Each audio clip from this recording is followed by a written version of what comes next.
प्रभु परमेश्वर का धन्यवाद हो आज के इस दिन के लिए। इस गुड फ्राइडे तक हम सबों को प्रभु ने संभाल करके रखा और आज ही के दिन जबकि हमारा प्रभु इस संसार के लोगों के लिए बलिदान हुआ, इन सारी बातों के लिए हम लोग धन्यवाद देते हैं। और आज हम लोग थोड़ी देर आपस में एक साथ समय व्यतीत करते हैं और प्रभु के क्रूस पर से उच्चारण किए गए उन वचनों को हम लोग थोड़ी देर मनन करते हैं। आइए हम लोग प्रार्थना करें।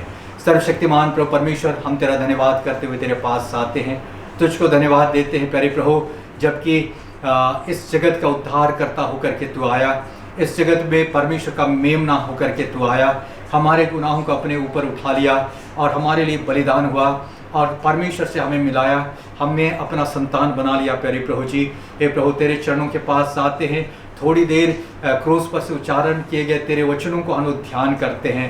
हमारे मध्य में तू उपस्थित हो, हमसे बोल और बातचीत कर, बहुतायत के साथ आशीष दे। शुरू से अंत तक जितनी देर तक हम तेरे चरणों के पास रहेंगे, हे प्रभु हमारे लिए आशीष का कारण हो। ये दुआ मांगते उद्धार करता प्रभु यीशु के नाम से, आमीन। Hallelujah, praise the Lord.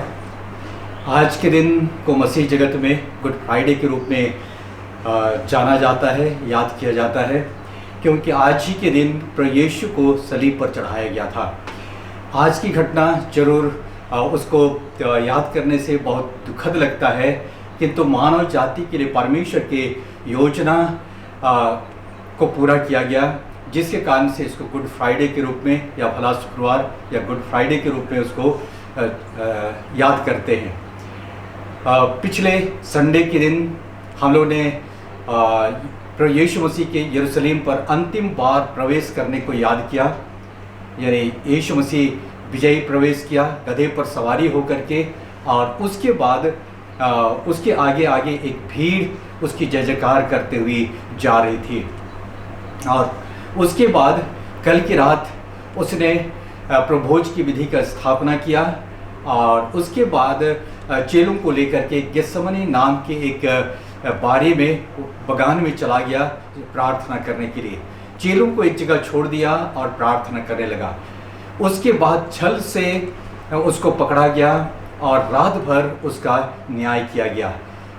कभी इस न्यायी के पास, कभी हेरोदेस के पास, कभी पिलातुस के पास, कभी हन्ना के पास, यीशु मसीह का कई जगह न्याय किया गया।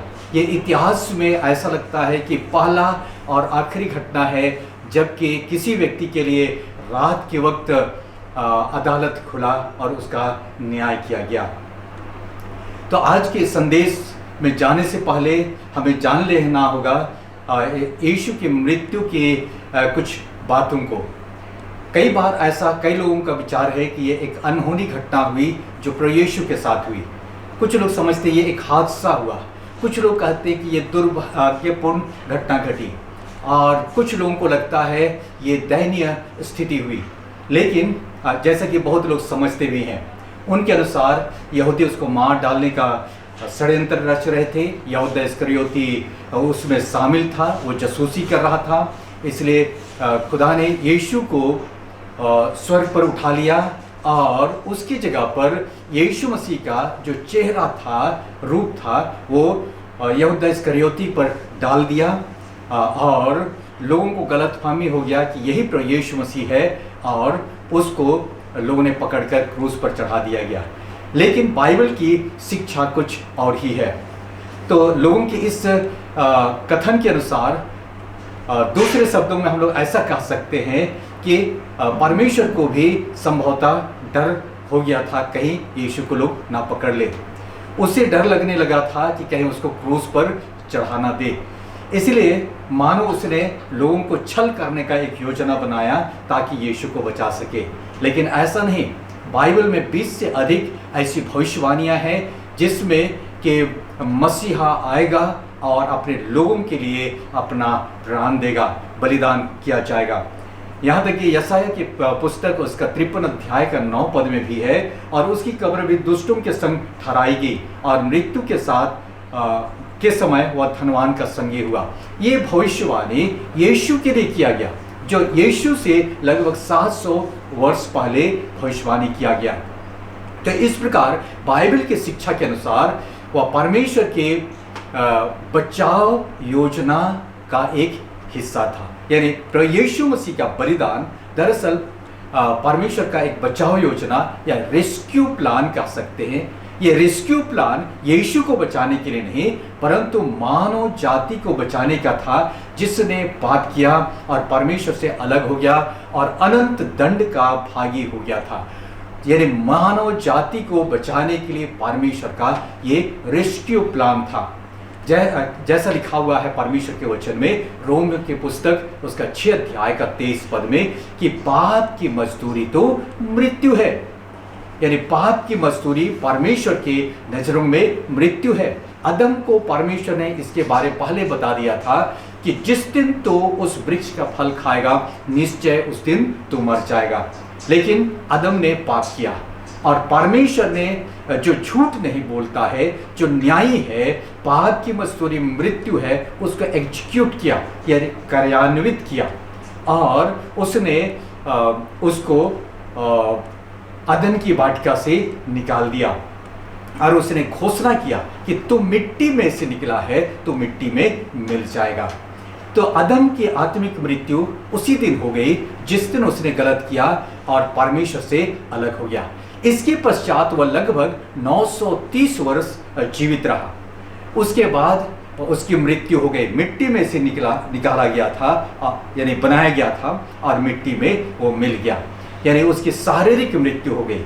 इसके बाद और एक जो यानी फाइनल जजमेंट, अंतिम न्याय बाकी है, जो उस दिन ये हमेशा के लिए वो परमेश्वर की उपस्थिति से नरक की जिंदगी में जाने वाला था। तो किंतु बाइबल इस बात को प्रकट करता है, पहला यूहन्ना 4 अध्याय का 16 पद में लिखा हुआ है कि परमेश्वर प्रेमी है, वो न्यायी है, वो उसका न्याय चाहता है कि पापी को दंड मिले। परमेश्वर वो प्रेमी है, वो चाहता है, नहीं चाहता कि कोई भी नाश हो, लेकिन वो चाहता है कि पापी भी जीवित रहे, हमेशा के लिए जीवित रहे। इसीलिए यूहन्ना की इंजील 3 अध्याय का 16 पद में लिखा है, परमेश्वर ने जगत से ऐसा प्रेम रखा कि उसने अपना एक लौता पुत्र दे दिया, ताकि जो कोई उस पर विश्वास करे वह नाश न हो परंतु अनंत जीवन पाए। इसके लिए उसने एक योजना बनाई। यह योजना दरअसल जगत की उत्पत्ति से पहले ही बन चुकी थी, तय हो गई, और जिसके बारे में लिखा है कि यानी परमेश्वर का मेमना, जैसे यूहन्ना 1:29 में लिखा है कि देखो परमेश्वर का मेमना जो जगत का पाप उठा ले जाता है। यानी परमेश्वर का मेमना यानी यीशु मसीह को आने और मनुष्य बनने, दुख उठाने, मृत्यु सहने, इन चीजों का फैसला जगत की उत्पत्ति से पहले ही हो चुका था, जिसके बारे में प्रकाशित वाक्य 13 का 8 में लिखा है, और पृथ्वी के वे सब रहने वाले जिनके नाम उस मेमने की जीवन की पुस्तक में लिखे नहीं गए, जो जगत की उत्पत्ति के समय से घात हुआ।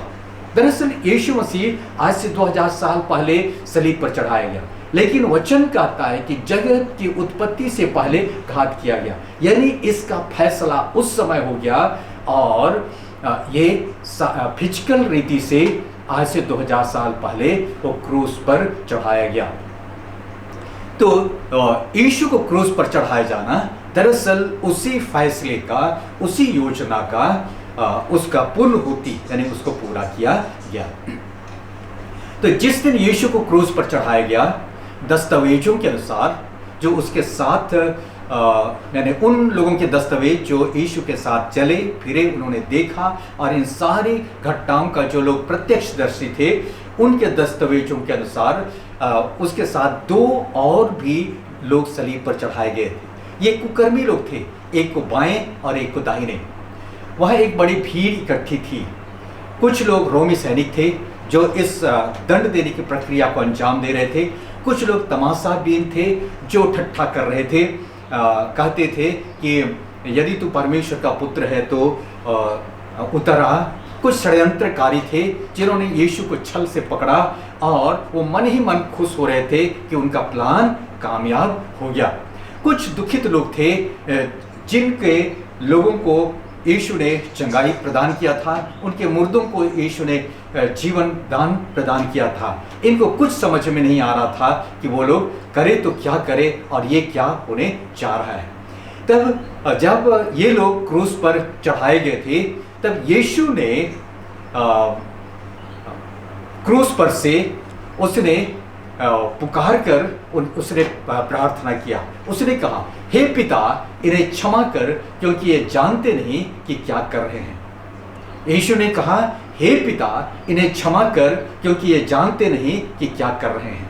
दरअसल ये घटना यीशु के परमेश्वर के रेस्क्यू प्लान का यानी पूर्ण होती हो रहा था और उसका लगभग समाप्ति के कदम पर था। यही कारण है कि इसको यानी फाइनल टच देने के लिए यीशु ने क्या कहा, हे पिता, इन्हें क्षमा कर, क्योंकि ये जानते नहीं कि क्या कर रहे हैं।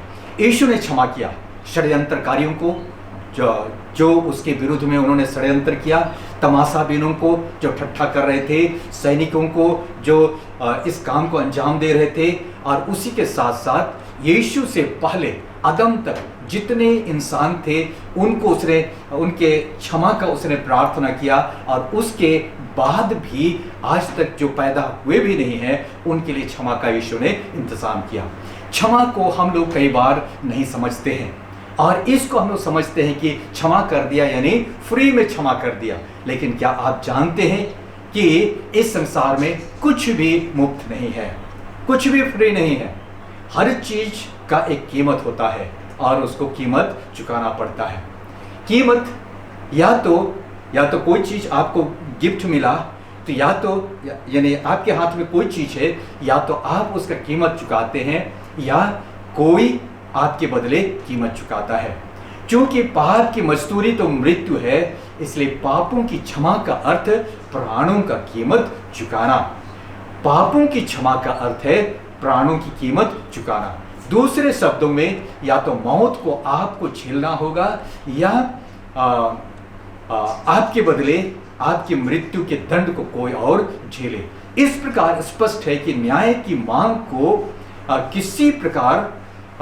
किसी प्रकार का दक्षिणा देने से, दान पुण्य करने से, फूल चढ़ाने से, या अपने आप को कष्ट देने से, इस प्रकार से यानी न्याय की मांग को नहीं पूरा किया जा सकता है।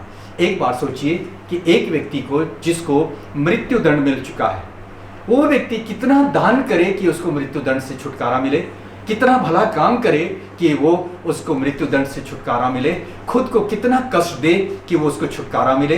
बिल्कुल नहीं। क्षमा वही दे सकता है जो उसका कीमत चुकाने का सामर्थ्य रखता है। यीशु के बारे में लिखा हुआ है यशायाह 53:6 में, हम तो सबके सब भेड़ों की नाई भटक गए थे, हम में से हर एक ने अपना अपना मार्ग लिया, और यहोवा ने हम सबों के अधर्म का बोझ उसी पर लाद दिया।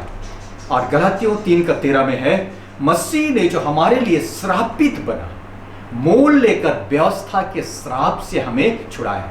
क्योंकि लिखा है, जो कोई काट पर लटकाया जाता है वह श्रापित है। यानी यीशु मसीह अपने गुनाहों का सजा नहीं, लेकिन हमारे गुनाहों को अपने ऊपर लिया। परमेश्वर ने उसको, वो पापी नहीं था, लेकिन परमेश्वर ने उसको पाप ठहराया ताकि हमारे गुनाहों के लिए वो कीमत चुकाए और हम उसकी सजा से छुटकारा पाए। मुझको इसको स्पष्ट करने के लिए एक कहानी याद आता है, और ये दूसरे देश की कहानी है। दो नौजवान साथ साथ पले बढ़े, बहुत ही गहरे दोस्त थे, साथ में उन्होंने पढ़ाई किया। पढ़ाई के बाद ये लोग अलग हो गए। एक व्यक्ति जज बन गया और दूसरा कुछ काम करने लगा, कहीं पर नौकरी करने लगा। तब ये दूसरा व्यक्ति उसको अपना तनख्वाह कम लगता था, इसलिए कई घोटाले उसने किए और हर बार पकड़ा गया, उसको जेल की सजा हुई। इस बार भी उसने ऐसे कुछ घोटाला किया, तब पकड़ा गया, और इस बार भी उसको डर लग रहा था कि इस बार पता नहीं कितना सजा होगा। लेकिन उसने देखा कि जज की कुर्सी पर उसका वही दोस्त, वही मित्र बैठा है जो बचपन का मित्र था, और उसको थोड़ा सा इत्मीनान लगा कि जरूर कुछ ना कुछ तो राहत मिलेगा। हुआ भी ऐसा ही। उसको कम कम सजा मिला और उसको वहाँ से छोड़ दिया गया। तब इसका हिम्मत बढ़ गया और कुछ समय के बाद इसने एक बड़ा घोटाला किया और इस बार घोटाला बड़ा किया। बड़ी सजा मिल सकती थी लेकिन पूरा इत्मीनान था क्योंकि उसका मित्र वहाँ जज की कुर्सी पर बैठेगा। लेकिन जब जज ने फैसला दिया सारे अदालत की कार्रवाई के बाद, तो बेचारा बहुत ही इसको सदमा लगा क्योंकि ये घोटाला बहुत बड़ा था, जानबूझ करके किया गया था। कानून के अनुसार उसको $1,00,000 का उसको सजा मिला। अब बेचारा शौक हो गया, बहुत दुखित हुआ कि अब मैं जिंदगी भर भी इसको नहीं चुका सकता हूँ। और उसका मुंह बंद गया, बोल नहीं फूट रहे थे। तब सबने देखा कि जज वहाँ पर अपने वर्दी को उतारा, नीचे फ्लोर पर आया और उसने $1,00,000 का चेक उसने भर दिया अपने मित्र के लिए और अपने मित्र के पास जाकर कहने लगा, जाकर के कहा कि आइंदे फिर ऐसा गलती मत करना। यानी खुद ही उसने दंड दिया और खुद ही उसने चुकाया। यीशु और परमेश्वर ने भी ऐसे ही किया। उसने उसका न्याय कहता है कि पापी को दंड मिले और इस दंड को चुकाने के हम काबिल नहीं, इसलिए उसने चुकाने का उपाय किया। तो इसीलिए यीशु ने वहाँ प्रार्थना किया, हे पिता इन्हें क्षमा कर क्योंकि ये जानते नहीं कि क्या कर रहे हैं। परमेश्वर के रेस्क्यू प्लान को वो अंजाम दे रहा था। यहाँ क्रूस की पीड़ा आसान्य थी, शर्मनाक थी और यीशु के पास बहुत थोड़ा समय था क्योंकि वो शरीर में था। इस रेस्क्यू ऑपरेशन को हर हाल में उसको पूरा करना चाहता था और इसलिए अब उसके छुटकारे का अब सब मनुष्य जाति के छुटकारे का इंतजाम हो गया। हर अधर्म से मनुष्य का छुटकारे का उपाय हो गया, जिसकी सजा मौत हो सकती थी। अब यदि कोई इस इंतजाम के बाद भी यदि कोई नाश हो जाता है तो पाप के कारण नहीं, लेकिन वो अविश्वास के कारण नाश होगा। जैसे इसको बताने के लिए एक छोटी सी कहानी बताना चाहता हूँ। एक बार ऐसे दो दोस्त थे और रॉबर्ट नाम का एक लड़का था और दोस्त में कुछ ऐसे ही कुछ बहस हो गया और उसने हाथ चला दिया और अपने उसका दोस्त को लगा और ऐसा हुआ कि वो मर गया। मुकदमा चला और इसको मौत की सजा हुई। लेकिन लोगों को बहुत दुख लगा क्योंकि ये पेशेवर अपराधी नहीं था, ये जानबूझकर अपने दोस्त से को नहीं मारना चाहता था। उसका ये बिल्कुल सिंसियर लड़का था, लेकिन उससे गलती हो गई। तब लोगों ने सोचा कि क्यों नहीं उसको राष्ट्रपति के पास आवेदन किया जाए और उसको माफ़ीनामा दिलवाया जाए। सबने आवेदन किया, उसको माफ़ीनामा मिल गया। तब माफ़ीनामा मिल गया तो उसका एक माफ़ीनामा पत्र को लेकर के एक जज को भेजा गया जो सफ़ेद गाउन पहन करके चला गया। ये एक छोटा सा सेल में रहता था, फांसी का इंतज़ार कर रहा था। तो जो कोई भी सांत्वना देने के लिए आता था तो उसको लगता था ये लोग मुझको झूठी सांत्वना देने के लिए आ रहे हैं, क्या इससे मुझको कोई लाभ होगा। किसी से नहीं मिलना चाहता था, वो चिड़चिड़ा सा हो गया, बहुत दुखित रहने लगा। तब ऐसे में ये जज भी उस छुटकारे का संदेश लेकर के आया। तब फिर इसके मन में आया, फिर मेरा दिमाग खराब करने के लिए ये आ रहा है, ये सब झूठ बोलते हैं, इससे मेरा क्या होने को है। तब जब उसने सेल का दरवाज़ा खोला, ये दूसरे तरफ मुँह कर लिया। जब इसने कहा कि रॉबर्ट मैं तुम्हारे लिए एक अच्छा संदेश लेकर के आया, रॉबर्ट ने कहा नहीं, मुझको नहीं सुनना है, आप यहाँ से जाइए, मुझको ऐसी झूठी तसल्ली नहीं चाहिए। और इस रीति से उसने उसको भगा दिया। यहाँ आप सोच सकते हैं आगे क्या हुआ जब उसको पता चला कि जिस व्यक्ति ने उसके छुटकारे का संदेश लेकर के आया उसको उसने अस्वीकार कर दिया। यानी इसके छुटकारे का उपाय तो हो गया, लेकिन इसने उसका इनकार कर दिया। आज भी यदि कोई इस यीशु के बलिदान के बाद भी यदि कोई नाश होता है पाप के कारण नहीं लेकिन अपने अविश्वास के कारण, यीशु ने कहा, हे पिता इन्हें क्षमा कर क्योंकि ये जानते नहीं कि क्या कर रहे हैं। आइए हम प्रार्थना करें। सर्वशक्तिमान प्रभु परमेश्वर, हम तेरा धन्यवाद करते हैं तेरे दया आशीषों के लिए, तेरे उस उपाय के लिए जिसमें तूने मानव जाति के हर एक इंसान के लिए क्षमा और जीवन का तूने उपाय किया। लेकिन आज भी लोग अपने मन को कठोर किए हुए तेरे उस क्षमा को अस्वीकार करते हैं। हे प्रभु, उनके लिए हम प्रार्थना करते हैं, उनको मन फिराव का दान दे ताकि तेरी ओर फिरे और हमेशा तेरे साथ जीवन व्यतीत कर सके। यीशु के नाम से आमीन।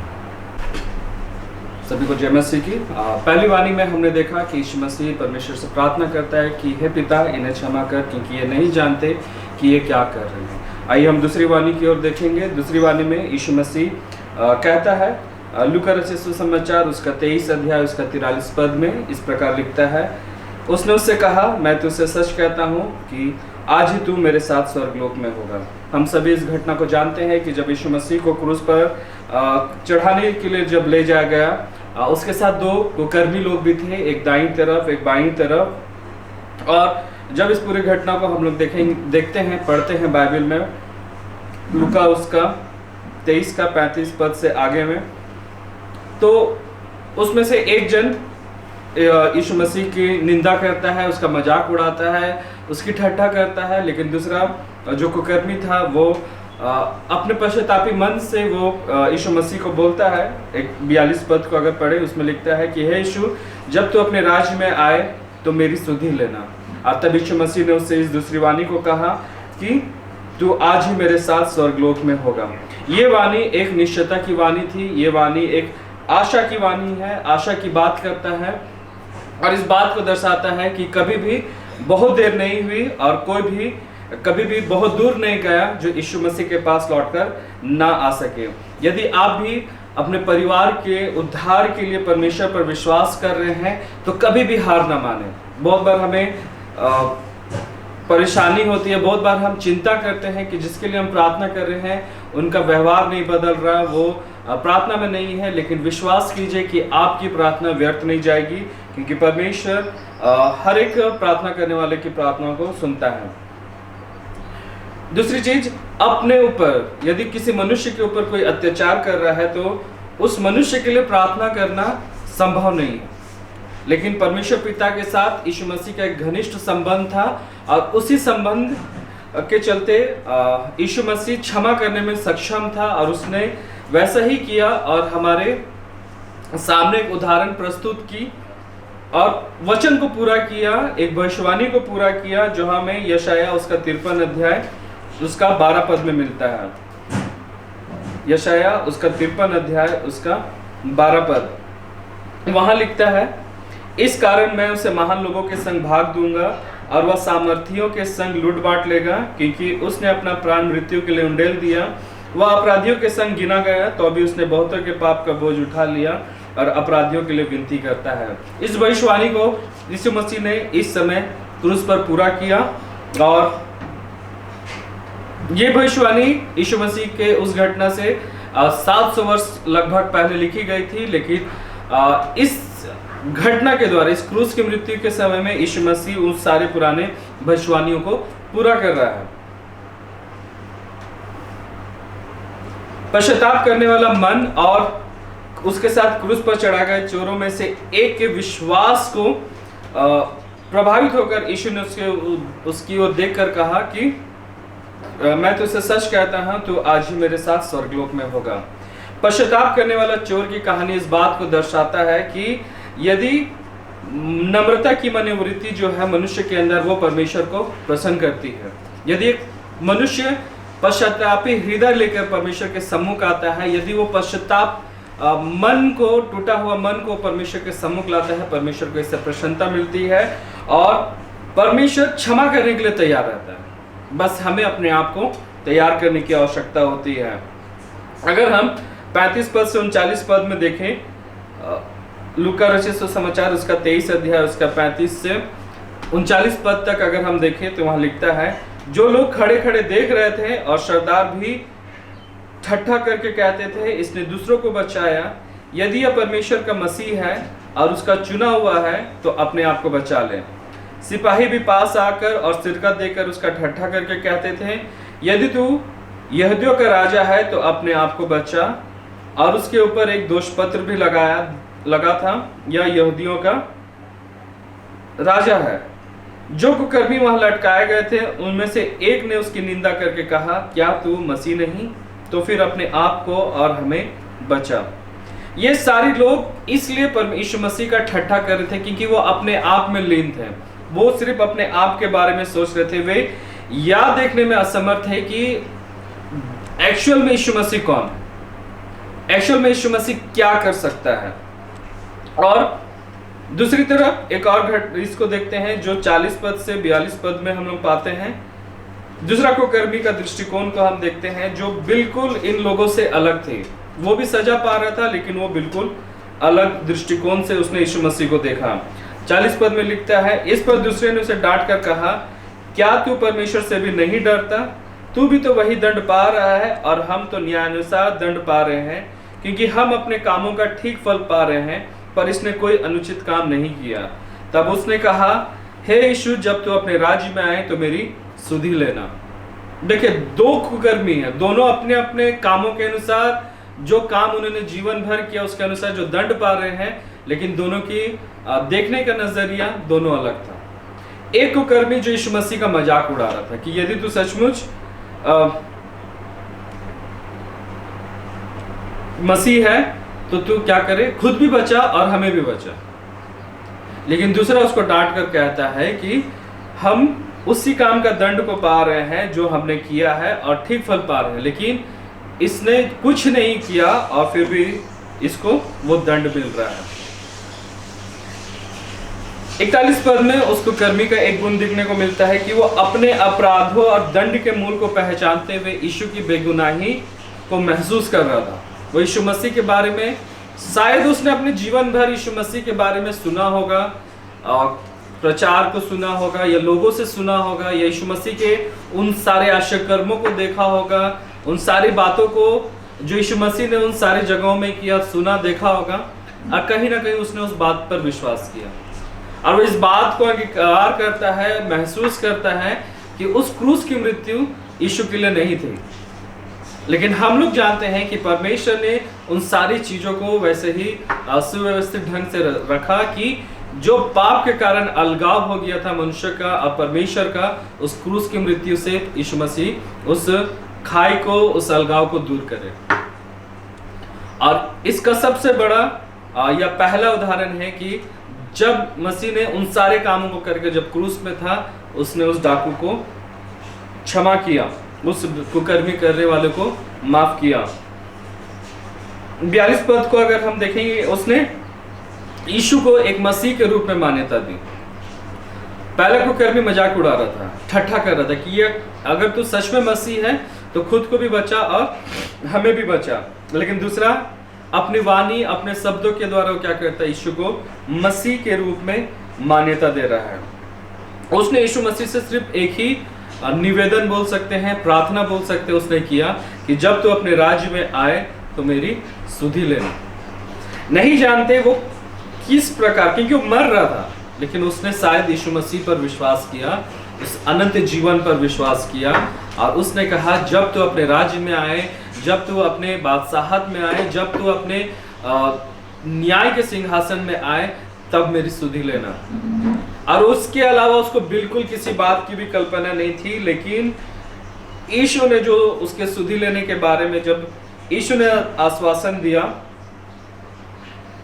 और उस आश्वासन की, उस निश्चयता की उसने कभी भी कल्पना नहीं की होगी। उसने सोचा भी नहीं होगा कि उसके बदले वो जो बोल रहा है उसके बदले यीशु मसीह उसको क्या बोलने और देने जा रहा है। उसने यीशु मसीह ने उसके उस सुधि लेने वाली बात पर कहा कि तू आज ही मेरे साथ स्वर्गलोक में होगा। ये निश्चयता को दिखाता है, ये आशा को दिखाता है, ये उस कुकर्मी के विश्वास को दिखाता है कि उसने मरते मरते विश्वास किया और उसके पश्चातापी मन को यीशु मसीह ने स्वीकार किया और उसको क्षमा किया। पश्चाताप करने वाली चोर की कहानी से हम इस बात को देखते हैं कि यीशु मसीह क्षमा करने में किस हद तक तैयार रहता है और किस हद तक वो आनंद लेता है। एक कुकर्मी को, एक पापी को क्षमा करने के लिए उसको कितना आनंद मिलता है। यीशु मसीह ने उसे कोई दूसरा शब्द नहीं कहा, सिर्फ इतना ही कहा कि तू आज ही मेरे साथ स्वर्गलोक में होगा, और उसने उस बात को पूरा किया।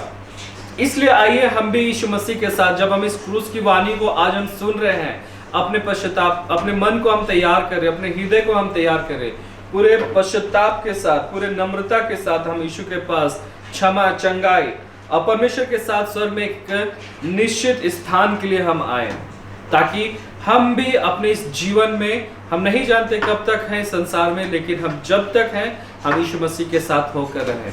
आइए हम प्रार्थना करेंगे। मेरे महान जी सामर्थी परमेश्वर पिता, हम आपको धन्यवाद देते हैं प्रभु आज के इस दिन के लिए जो आपने ठहराया, और हम धन्यवाद देते हैं इस वाणी के लिए जो आपने उसको कर्मी से कहा। प्रभु जी, ये सारी वाणी हमारे लिए भी होने पाए प्रभु। जितने भी लोग आज इस वचन को सुन रहे हैं, जितने भी लोग आज इस वचन को देख रहे हैं प्रभु जी, हर एक के लिए प्रार्थना करते हैं परमेश्वर पिता की हर एक का मन बदलने पाए, हर एक के हृदय बदलने पाए, हर एक के अंदर पश्चातापी मन को दे, जिसको प्रभु आप क्षमा कर सके। और परमेश्वर पिता, ये वाणी सिर्फ उस कुकर्मी के लिए नहीं, लेकिन हम सभी के लिए होने पाए कि जब हम इस संसार से कूच करें तो हम आपके साथ स्वर्गलोक में होने पाए। हम धन्यवाद देते हैं प्रभु सारी बातों के लिए। सारी आदर महिमा आपको देते हैं, दुआ यीशु के नाम से मांगते हैं, आमीन। इस समय हमने क्रूस पर से प्रभु यीशु मसीह ने जो दूसरा वचन उसने उच्चारण किए क्या, और उस मरते हुए उस कुकर्मी को उसने क्षमादान प्रदान किया, अनंत जीवन का उसने निश्चयता प्रदान किया। इन सारी बातों को हमने देखा, और उसके बाद हम लोग आगे आते हैं तीसरे वाणी पर। यूहन्ना की इंजील उसका 19 अध्याय उसका 25 से लेकर 27 में लिखा है, यीशु के क्रूस के पास उसकी माता और उसकी माता की बहन मरियम, क्लोपास की पत्नी और मरियम मगदलिनी खड़ी थी। यीशु ने अपनी माता से कहा, हे नारी, देख यह तेरा पुत्र है। तब उस चेले से कहा, यह तेरी माता है, और उसी समय से वह चेला उसे अपने घर ले गया। हमने देखा कि यीशु मानव जाति के बचाव के अभियान में उसके अभियान के तहत इस धरती पर आए थे, और वो पूर्ण ईश्वर होते हुए भी पूर्ण मनुष्य बन करके आए थे। इस हेतु मरियम को चुन लिया गया, जिसके द्वारा इस धरती पर आए। जैसे इब्रानियों के पत्री में वचन में लिखा हुआ है कि इस धरती पर आते समय वह कहता है कि तूने मेरे लिए एक देह तैयार किया है, यानी यीशु के लिए एक देह तैयार किया गया। जो चीज़ की यूहन्ना 1:14 में भी लिखा है कि वचन देहधारी हुआ, देह तैयार किया गया। इसके लिए मरियम को चुना गया, और यहाँ पर मरियम वहाँ पर उस क्रूस के पास, सलीब के पास खड़ी है, और अपने पहलौठे पुत्र को सलीब पर टंगा हुआ देखती है। ये उसके सोच और समझ से बिल्कुल परे की बातें हैं। यीशु मसीह स्वर्गीय गवर्नमेंट की जिम्मेदारियों को तो पूरा कर ही रहे थे, पर उसी के साथ ही साथ वो अपने पारिवारिक जिम्मेदारियों से भी वो किनारा नहीं कर रहे थे, उसके प्रति भी सजग थे। और ये हमारे लिए एक नमूना है जो हमें भी करने की आवश्यकता है। जिस समय यीशु मसीह ने अपने चेलों का पैर धोया, उसने उनसे कहा कि मैंने तुम्हें नमूना दिखा दिया है, तुम भी एक दूसरे के साथ ऐसा ही किया करो। यीशु मसीह हमारे लिए एक नमूना बन करके आया कि हम कैसा व्यवहार करें, कैसे सोचें, कैसे हम विजयी जीवन जिएं, कैसे अपनी जिम्मेदारियों को पूरा करें, समय का सदुपयोग हम कैसा करें। तो यहाँ पर उसकी शारीरिक माँ, जिसके द्वारा इस धरती पर वो आया, वो वहाँ पर खड़ी थी, और यीशु के लिए इस धरती पर का समय बिल्कुल समाप्त हो रहा था, और इस बचाव अभियान का समय बिल्कुल अब कुछ क्षणों के बाद पूरा होने वाला था। उसके शारीरिक पिता यानी यूसुफ के बारे में सुसमाचार में बहुत अधिक कुछ नहीं लिखा हुआ है, और सुसमाचार बहुत अधिक नहीं बोलता है। विद्वानों के अनुसार संभवतः उसकी मृत्यु कुछ समय पहले ही हो चुकी थी। मरियम का पहला पुत्र यानी पहला था पुत्र सलीब पर टंगा हुआ था, और उसके अन्य और भी बेटे बेटियों का वर्णन है सुसमाचार में, लेकिन उनके बारे में लिखा हुआ है कि वो लोग यीशु पर विश्वास नहीं करते थे। तो सिचुएशन ऐसा है जहाँ पर यीशु के सलीबी मृत्यु के पश्चात जब तक इन लोगों ने मन नहीं फिराया, तब तक संभवतः उसके यानी शारीरिक माँ यानी मरियम को संभवतः अलग थलग रहने वाली थी, बेसहारा सी होने वाली थी, और उसका देखभाल की आवश्यकता थी। इसीलिए यीशु ने उस काम का इंतज़ाम कर दिया। यीशु का जीवन यदि देखा जाए, संपूर्ण जीवन उद्देश्यपूर्ण था। जिस उद्देश्य के लिए आया था उसको उसने पूरा किया। वह उद्देश्यपूर्ण रीति से उसने जीवन जिया। उसने धरती पर अपने परिवार की जिम्मेदारियों को भी बाकी जिम्मेदारियों के साथ साथ पूरा किया, यानी अपने माँ का भरण पोषण का, उसका सहारा का इंतज़ाम करने का, उसके देखभाल किए जाने का उसने इंतज़ाम किया। यीशु ने अपनी माता को देख करके, क्योंकि वो वहाँ पर टंगे हुए थे, बिल्कुल शारीरिक दशा में थे, और अब कुछ समय के बाद और मनुष्यों की तरह उसका भी प्राण जाने वाला था, क्योंकि रोमी शासन में ये सबसे क्रूरतम तरीका था जो किसी अपराधी को सजा दिया जाता था। तब इसीलिए यीशु ने उसको देखकर कहा, हे नारी देख तेरा पुत्र है। हे नारी देख यही तेरा पुत्र है। यानी वहाँ पर उसका सबसे छोटा चेला यूहन्ना खड़ा था, उसको देख करके उसने कहा, हे नारी देख तेरा पुत्र है, क्योंकि वो अब इस धरती को छोड़ करके जाने वाला था, ताकि वो बेसहारा ना रहे, और वो बेसहारा ना रहे, और उसका देखभाल हो सके, उसका भरण पोषण हो सके। तब उसने चेले से कहा, देख यह तेरी माता है। और उसी समय वह चेला अर्थात यूहन्ना, जो सबसे कम उम्र का चेला था, उसने मरियम को अपने घर ले गया, ताकि इस सदमे भरे समय में, इस कठिन समय में, जबकि वो इस दुनिया में अलग थलग होने वाली थी, उस समय उसका सहारा दिया जा सके। तो यीशु के इस नमूने से, इस मॉडल से आपको क्या प्रेरणा मिलती है? यह प्रश्न हमारे लिए बड़ा ही अहमियत रखता है। हम परिवार में रहते हैं, समाज में रहते हैं, देश में रहते हैं, इन सारी चीज़ों के प्रति हमारी जिम्मेदारी बनती है। हम इन जिम्मेदारियों के प्रति कितने सजग हैं, कितने निष्ठावान हैं। कई लोग तो अपने मौज मस्ती में खोए रहते हैं, और जब पता चलता है कि उन्होंने कई एक जिम्मेदारियों को नहीं निभाया, तब तक देर हो जाता है।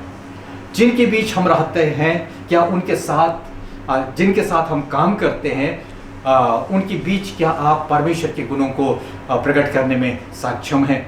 जैसा कि मत्ती की इंजील 5 अध्याय का 16 पद में लिखा है, उसी प्रकार तुम्हारा उजियारा सब मनुष्यों के सामने चमके, कि वे तुम्हारे भले कामों को देखकर लोग पिता की जो स्वर्ग में है बड़ाई करें। तो इस रीति से यानी हम एक एक को इस धरती पर रहकर परमेश्वर के गुणों को प्रकट करने का जिम्मेदारी सौंपा गया है। परमेश्वर के गुणों को हम एक दूसरे के साथ प्रकट करें, जैसे प्रेम, आनंद, मेल, धीरज, कृपा, भलाई, विश्वास, नम्रता, संयम है। उसके अलावा क्षमा परमेश्वर का गुण है। और ये सारी चीज़ें हम अपने समाज में रहते हुए घर परिवार में प्रकट करें। अब सबसे पहला यूनिट तो यही है, आपका घर परिवार। कई लोग आपके घर परिवार में भी प्रभु से दूर हैं, परमेश्वर से वंचित हैं। क्या आप उनके प्रति आपके मन में कुछ योजना है? क्या आप उनकी स्थिति को आप देख सकते हैं, या उनको आप उनके हाल पर छोड़ देने का सोचते हैं, क्योंकि वो लोग ढिठाई करते हैं? हो सकता है गलत रास्ते पर हैं, हो सकता है आपका पति जो प्रभु में नहीं है, या पत्नी जो प्रभु से दूर है। उसके लिए आप क्या कर रहे हैं? यह आपके लिए एक बड़ी चुनौती है आज के दिन। क्या उनके उद्धार और छुटकारे के लिए आप सजग हैं, प्रयासरत हैं, उनको सुसमाचार सुनाते हैं, उनको परमेश्वर का प्रेम उन पर प्रकट करते हैं? हो सकता है आपके बेटे बेटियां, हो सकता है उनको आपने पढ़ा लिखा कर इस संसारिक रीति से आपने बहुत योग्य बना दिया, या आप योग्य बना रहे हैं, काबिल बना रहे हैं, लेकिन आत्मिक रीति से परमेश्वर से दूर हैं, और अनंत काल में आप परमेश्वर के राज में होंगे और हो सकता है वो लोग उससे दूर होंगे। तो इसके लिए आप क्या कर रहे हैं?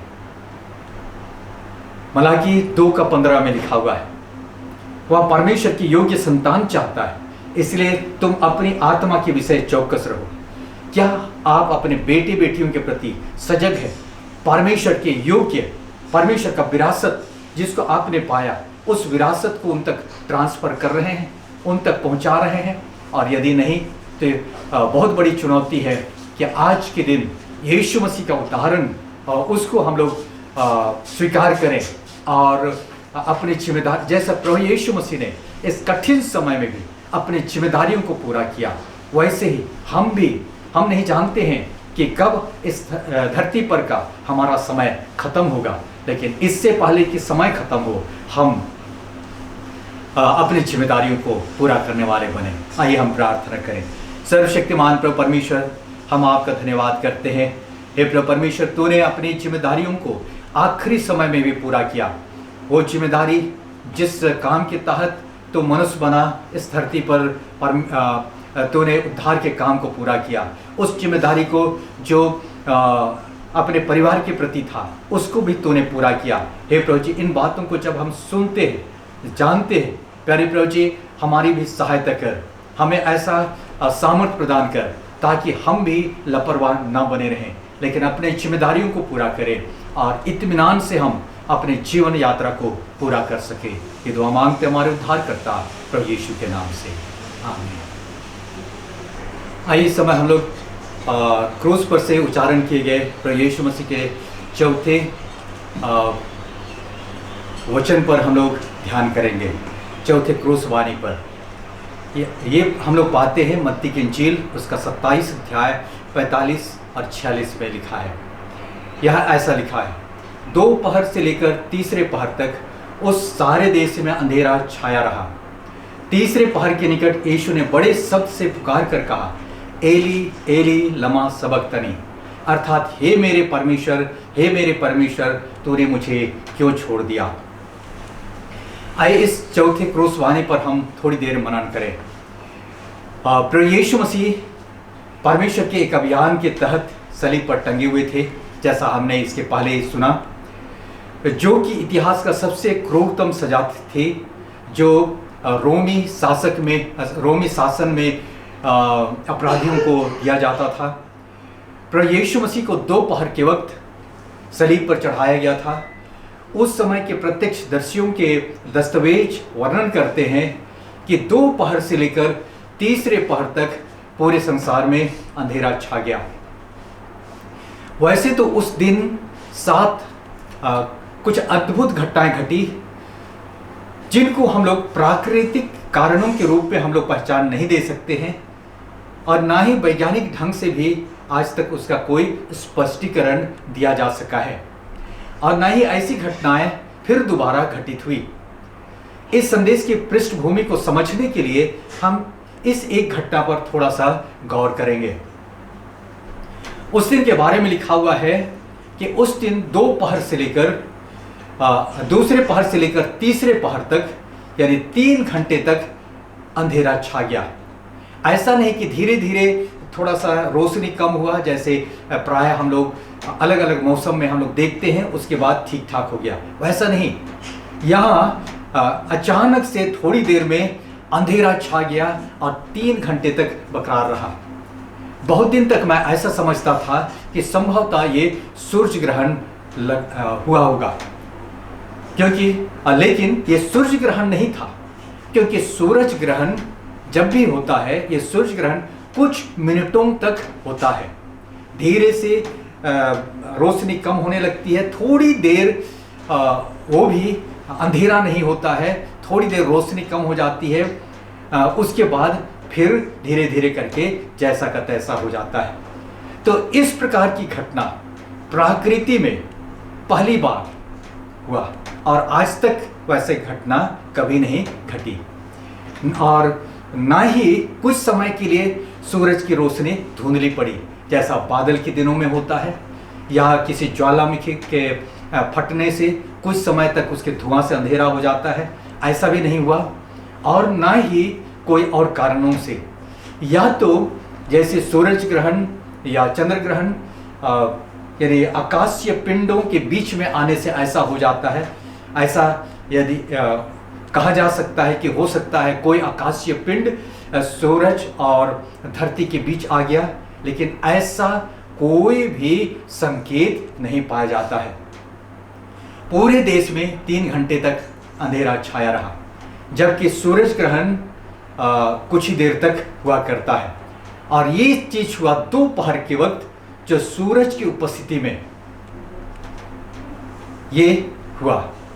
तो कारण नहीं समझ में आता है कि भौगोलिक कारण या प्राकृतिक कारण या और भी प्रकार के कारण।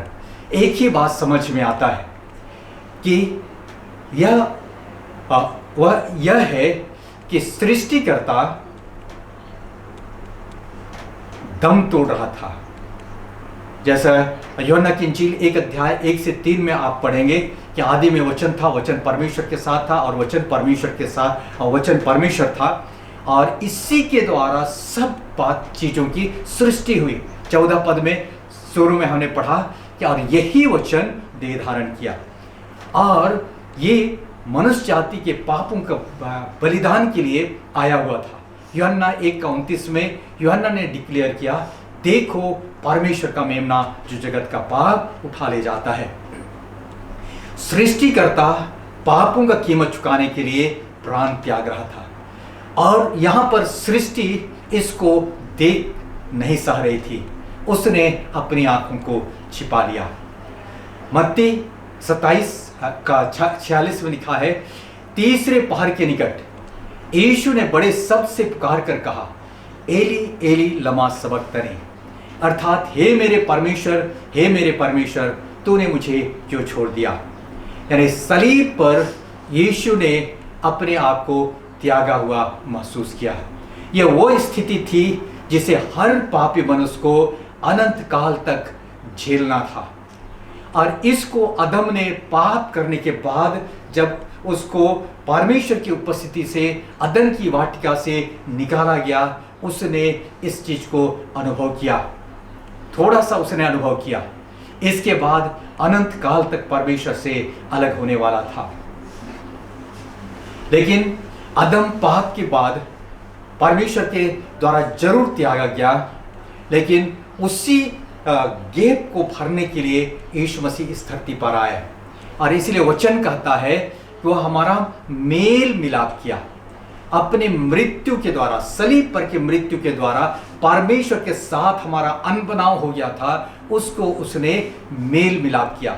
मानो एक हाथ से परमेश्वर को पकड़ा और दूसरे हाथ को मनुष्य को, और हमारा मेल मिलाप किया। यीशु हमारा मेल है। परमेश्वर पाप को सहन नहीं कर सकता है, इसलिए यीशु हमारे लिए पाप बना। इसको कह सकते हैं वैकल्पिक मृत्यु। यीशु मरा, हमारे अधर्म को अपने ऊपर लिया और अधर्म का कीमत उसने चुका दिया ताकि हम उसके दंड से बच जाए। इसको यशाया 53 में इस प्रकार वर्णन किया गया है, हम तो सबके सब भेड़ों की नाई भटक गए थे, हम सब में से हर एक ने अपना अपना मार्ग लिया, और यहोवा ने हम सबों के अधर्म का बोझ उसी पर लाद दिया। वह सताया गया तो भी वह सहता रहा और अपना मुंह ना खोला। यानी इस वचन के अनुसार यीशु हमारे स्थान पर थे, जो हम पापी थे, यानी वो पापी के स्थान पर वो थे, और परमेश्वर का त्यागा हुआ उस समय अनुभव कर रहा था। आगे लिखा है, अत्याचार करके और दोष लगाकर उसे ले गए, और उस समय के लोगों में से किसने इस पर ध्यान दिया। कि वह जीवितों के बीच में से उठा लिया गया, मेरे ही लोगों के अपराधों के कारण उस पर मार पड़ी। तो हम परमेश्वर की सृष्टि है, उसके स्वरूप और समानता में बनाए गए थे। हमसे परमेश्वर बेहद प्रेम करता है। उसका न्याय कहता है कि पापी को सजा मिले, और उसका प्रेम चाहता है कि हम जो उसकी सृष्टि है हम जीवित रहें। इसीलिए परमेश्वर को इस प्रकार ये उपाय करना पड़ा। यशाया आगे को वर्णन करता है, यद्यपि उसने किसी प्रकार का उपद्रव ना किया था और उसके मुंह से कभी छल की बात नहीं निकली थी, तो भी यहोवा को यही भाया कि उसे कुचले। उसी ने उसको रोगी कर दिया जब तो उसका प्राण दोष बलि करे। यानी यीशु को परमेश्वर पिता ने दोष बलि करने के लिए उसको ठहराया। वह अपने प्राणों का दुख उठाकर उसे देखेगा और तृप्त होगा। अपने ज्ञान के द्वारा मेरा धर्मी दास बहुत तेरों को धर्मी ठहराएगा और उसके अधर्म के काम का बोझ आप उठा लेगा। यानी हम गुनाह हमने किए थे, उसने सजा भोगा। इन हाथों से हमने गलत काम किए थे, उसके हाथों पर कीले ठुकी। हमारे पांव गलत जगहों पर गए थे, उसके पांव पर कीले ठुकी। हमारे इस हृदय में पाप बसा हुआ था, उसके हृदय में बर्छे से उसको बेधा गया। दूसरा कुरिन्थी उसका 5:21 में लिखा है, जो पाप से अज्ञात था उसी को उसने हमारे लिए पाप ठहराया। जो पाप से अज्ञात था उसी को उसने हमारे लिए पाप ठहराया कि हम उसमें होकर परमेश्वर की धार्मिकता बन जाए। ये चीज मार्के की बात है कि हम उसमें होकर, यानी यीशु मसीह में होकर परमेश्वर की धार्मिकता बन जाए। तो यीशु परमेश्वर का मेमना होकर क्या आया, जैसे यूहन्ना 1:29 में लिखा है। परमेश्वर की न्याय की मांग यह पूरी हुई कि जो प्राणी पाप करेगा वही मरेगा। पिता के पाप अधर्म का बोझ पुत्र नहीं उठा सकता, ना पुत्र के अधर्म का बोझ पिता उठा सकता है। यानी लेकिन यहाँ सृष्टिकर्ता परमेश्वर, जो परमेश्वर का परफेक्ट बलिदान मेमना बन करके आया, उसने उठाया। उसके लहू से हम धोए गए। उसके बलिदान के द्वारा परमेश्वर के साथ हमारा मेल मिलाप हुआ। जैसे थोड़ी देर पहले हमने बातचीत किया, हम उसके संतान बन गए। यूहन्ना 1:12 में लिखा है, परंतु जितनों ने उस पर विश्वास किया उसने उन्हें परमेश्वर के संतान होने का अधिकार दिया। हम तो अलग किए गए थे, हम त्यागे गए थे, हम अधर्म के दंड के योग्य ठहरे थे, उसने हमें धर्मी ठहराया। रोमी 8:33 में लिखा है, परमेश्वर के चुने हुओं पर दोष कौन लगाएगा? क्या परमेश्वर वह है जो उनको धर्मी ठहराने वाला है? अर्थात जिसने हमें धर्मी ठहराया, क्या वही हमें अधर्मी भी बनाएगा और हम पर दोष लगाएगा? ऐसा नहीं हो सकता है। यानी उसने हमें धर्मी ठहराया। ऐसा एक धर्मी ठहराया मानो हमने कभी कोई गुनाह नहीं किए। बचपन से लेकर अब तक मानो हमने कुछ भी गलत नहीं किया, और इसके आगे हम दंड से भी बच गए। जब हमारे गुनाह धो दिए गए तब उसका परिणाम यानी दंड से भी हम बचाए गए। रोमी 8:34 में लिखा है, फिर कौन है जो दंड की आज्ञा देगा? कौन है जो दंड की आज्ञा देगा? क्या वही मसीह जो मर गया वरन मुर्दों में से भी जी उठा और परमेश्वर की दाहिनी ओर बैठा है, और जो हमारे लिए निवेदन भी करता है? यानी कौन हम पर दंड देगा? शैतान नहीं दे सकता, और कोई नहीं दे सकता, केवल परमेश्वर दे सकता था। लेकिन उसी ने हमारे अधर्मों का कीमत चुका दिया। क्योंकि मसीह ने हमारे गुनाहों का कीमत चुका दिया, इसलिए हम उसके उद्धार के प्रति हम अपने उद्धार के प्रति निश्चयता के साथ जी सकते हैं। जैसे सलीब पर टंगा हुआ उस कुकर्मी ने एक निश्चयता पाया उद्धार का, अनंत जीवन का, हम उस निश्चयता के साथ जीवन व्यतीत कर सकते हैं। रोमियो 8:35 से भी लिखा है, कौन हमको मसीह के प्रेम से अलग करेगा? क्या क्लेश, क्या संकट, या उपद्रव या अकाल या नंगाई या जोखिम या तलवार? जवाब क्या है? नहीं, कोई भी हमें प्रेम से अलग नहीं कर सकता है। आगे लिखा है, परंतु इन सब बातों में हम उसके द्वारा जिसने हमसे प्रेम किया है जयवंत से भी बढ़कर है। यानी एक विजयी व्यक्ति है जिसने पापों पर विजय पाया, जिसने उस मुकदमे पर विजय पाया, न्याय पर विजय पाया। रोमियो के पुस्तक में पौलुस कहता है, मैं निश्चय जानता हूं कि न मृत्यु, न जीवन, न स्वर्गदूत, न प्रधानताएं, न वर्तमान, न भविष्य, न सामर्थ, न ऊंचाई, न गहराई और न कोई और सृष्टि हमें परमेश्वर के प्रेम से जो हमारे प्रभु यीशु मसीह में है अलग कर सकेगी। यानी हम जयवंत से भी बढ़कर लोग हैं। हमें कोई भी परमेश्वर से अलग नहीं कर सकता है। इसी योजना को पूरा करने के लिए इस धरती पर यीशु मसीह आए हैं। आइए हमारे लिए अब परमेश्वर के इन उपकारों का हम क्या दें? एक ही बात कर सकते हैं, हम धन्यवाद का बलिदान चढ़ा सकते हैं। प्रभु को हर बातों में धन्यवाद दें कि उसने हमसे कितना प्रेम किया, उसने हमारे लिए इतना भारी कीमत चुकाया। इसलिए आइए हम लोग, और जो चीज़ हमें सहना था उसको यीशु मसीह ने सह लिया। वो त्यागा हुआ महसूस किया। हम त्यागे गए थे, त्यागे जाने वाले थे और त्यागे जाने थे, लेकिन उसको यीशु मसीह ने सह लिया और उसने कहा, हे मेरे परमेश्वर, हे मेरे परमेश्वर, तूने मुझे क्यों छोड़ दिया? वो छोड़ दिया, वो त्यागा गया ताकि हम स्वीकार किए जाएं। प्रार्थना करें। सर्वशक्तिमान प्रभु परमेश्वर, फिर एक बार हम तेरा धन्यवाद करते हैं और तेरे प्रेम और तेरे उस प्रेम की भलाई के लिए, जब हम पापी ही थे तब तू हमारे लिए मरा ताकि हम जीवन बिताएं, ताकि तेरे साथ मेल मिलाप हो, ताकि हम तेरे संतान कहलाएं, ताकि अनंत जीवन के भागी हो जाए। प्रभु हमारे हृदय को ग्रेटिट्यूड से, उस धन्यवादी मन से भर दे ताकि हम कभी भी तुझको छोड़ अलग ना हो, तुझ में बने रहे, तुझसे आशीष पाए। यीशु के नाम से आमीन। आइए चौथी वाणी में हमने देखा यीशु मसीह ने क्रूस पर से परमेश्वर को पुकार कर कहा, हे मेरे परमेश्वर, हे मेरे परमेश्वर, तूने मुझे क्यों छोड़ दिया? और ये उस दुख, उस दर्द की पीड़ा को बताता है। और पांचवी वाणी की ओर हम जाएंगे। पांचवी वाणी हमें मिलता है यूहन्ना रचित सुसमाचार उसका 19 अध्याय उसका 28 पद। वहाँ परमेश्वर का वचन इस प्रकार लिखता है, इसके बाद यीशु ने यह जानकर कि अब सब कुछ पूरा हो चुका, इसलिए कि पवित्र शास्त्र में जो कहा गया वह पूरा हो, कहा, मैं प्यासा हूँ।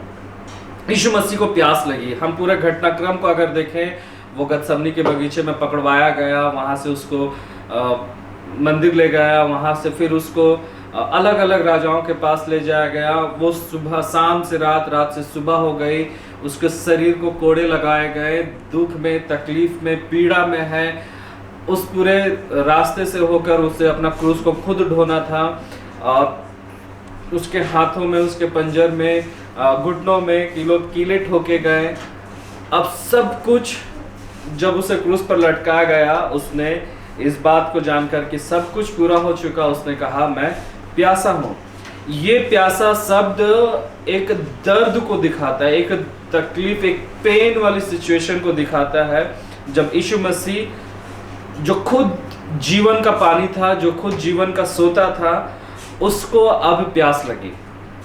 अगर हम यूहन्ना रचित सुसमाचार उसका 7 अध्याय उसका 37 से 39 को अगर हम पढ़े, यूहन्ना रचित सुसमाचार उसका 7 अध्याय उसका 37 से 39 पद को अगर हम पढ़े, तो वहां लिखता है कि पर्व के अंतिम दिन, जो मुख्य दिन है, यीशु खड़ा हुआ और पुकार कर कहा, यदि कोई प्यासा हो तो मेरे पास है और पिए। जो मुझ पर विश्वास करेगा, जैसा पवित्र शास्त्र में आया, उसके हृदय में से जीवन के जल की नदियां बह निकलेगी। उसने यह वचन पवित्र आत्मा के विषय में कहा, जिसे उस पर विश्वास करने वाले पाने पर थे, क्योंकि आत्मा अब तक ना उतरा था, क्योंकि यीशु अब तक अपनी महिमा को ना पहुंचा था। मतलब यीशु मसीह वो जीवन का जल का सोता था, जो उसमें विश्वास से पीते, जो उसके पास आते, वो कभी अनंत काल के लिए प्यासा ना होता। लेकिन यीशु मसीह को क्रूस पर प्यास लगी, उसने कहा, मैं प्यासा हूँ। एक और अध्याय को अगर हम पढ़ेंगे, यूहन्ना रचित सुसमाचार उसका 4 अध्याय 7 से 14 पद। इस पूरे 4 अध्याय को हम लोग जानते हैं यीशु मसीह और उस सामरी स्त्री का वार्तालाप को हम लोग इस पूरे अध्याय में हम लोग देखते हैं। यहाँ भी यीशु मसीह ने अपने आप को जीवन के जल के रूप में कहा। जब सामरी स्त्री इस कुएं में जल भरने आई, यीशु मसीह उसी रास्ते से होकर जा रहा था, उसको प्यास लगी, उसने कुएं के पास उससे कहा मुझे पानी पिला। उस समय में यहूदी और सामरियों के बीच में किसी भी प्रकार का लेन देन नहीं होता था।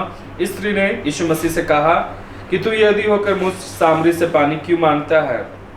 यीशु मसीह उसके बदले में रिप्लाई करता है, यदि तू परमेश्वर के वरदान को जानती और यह भी जानती कि वह कौन है जो तुझसे कहता है मुझे पानी पिला, तो तू उससे मांगती और वह तुझे जीवन का जल देता।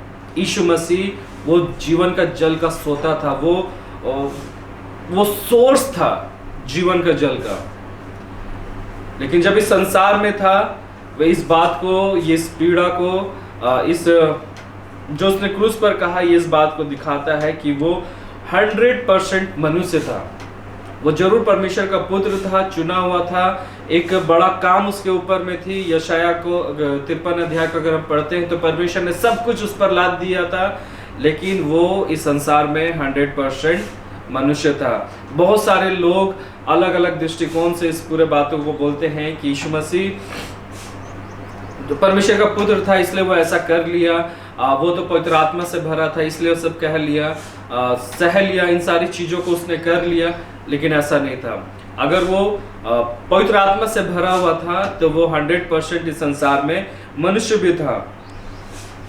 और इस संसार में भी उसको भूख लगी, उसको प्यास लगी, उसको थकान महसूस हुआ, उसने दर्द को सहा, पीड़ा को सहा, और ऐसा कहने में संकोच नहीं किया कि वो प्यासा है। इसलिए उसने क्रूस पर कहा कि वह प्यासा है।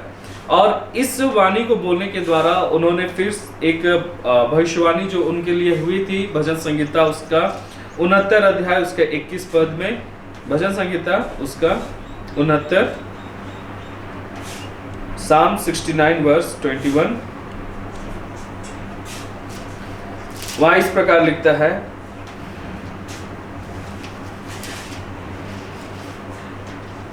भजन संहिता उसका 69 उसका 21, मेरे लोगों ने मेरे खाने के लिए इंद्रियान दिया, मेरी प्यास बुझाने के लिए मुझे सिरका पिलाया। ये भविष्यवाणी जो दाऊद के समय दाऊद ने इस भजन को लिखा, ये भविष्यवाणी यीशु मसीह ने इस क्रूस की वाणी के द्वारा पूरा किया। और किसने सोचा था या किसने जाना कि जो यीशु जिसके पास जीवन का जल का सोता है, जो मनुष्यों के लिए खुद एक जीवन के जल के स्रोत के रूप में है, एक दिन वह भी प्यास से पीड़ित होगा। ये उसके एक अंतरिम दर्द, उस पीड़ा को दिखाता है। और हम लोग इस सारी घटनाओं को हम लोग जानते हैं। क्या चीज की प्यास थी यीशु मसीह को? अगर हम लोग देखेंगे घटनाक्रम में के अनुसार तो क्या चीज का प्यास था? एक्चुअल में यीशु मसीह को क्या चीज का प्यास था? लूका रचित सुसमाचार उसका 23 अध्याय उसका 26 से 31 को अगर हम लोग पढ़ेंगे 27 पद से, तो वहां लिखता है, लोगों की बड़ी भीड़ उसके पीछे हो ली और उसमें बहुत सी स्त्रियां भी थी जो उसके लिए छाती पीटती और विलाप करती थी। यीशु ने उनकी ओर मुड़कर कहा, हे यरूशलेम की पुत्रियों, मेरे लिए मत रो, परंतु अपने और अपने बालकों के लिए रो, क्योंकि देखो वे दिन आते हैं जिनमें लोग कहेंगे, धन्य है वे जो बांझ है और वो गर्भ जो ना जने, वे स्तन जिन्होंने दूध ना पिलाया। उस समय वे पहाड़ों से कहने लगेंगे कि हम पर गिरो और टीलों से कि हमें ढांप लो, क्योंकि जब वे हरे पेड़ के साथ ऐसा करते हैं तो सूखे के साथ क्या कुछ न किया जाएगा। ये 31 पद इस बात को कहता है। हरे पेड़ यीशु मसीह खुद की तुलना करता है, सूखे पेड़ हम जो उसके विश्वासीगण हैं, हम जो उस पर विश्वास करते हैं। ये आने वाले उस पीड़ा, उस दर्द के लिए यीशु मसीह बोलता है कि मैं प्यासा हूं।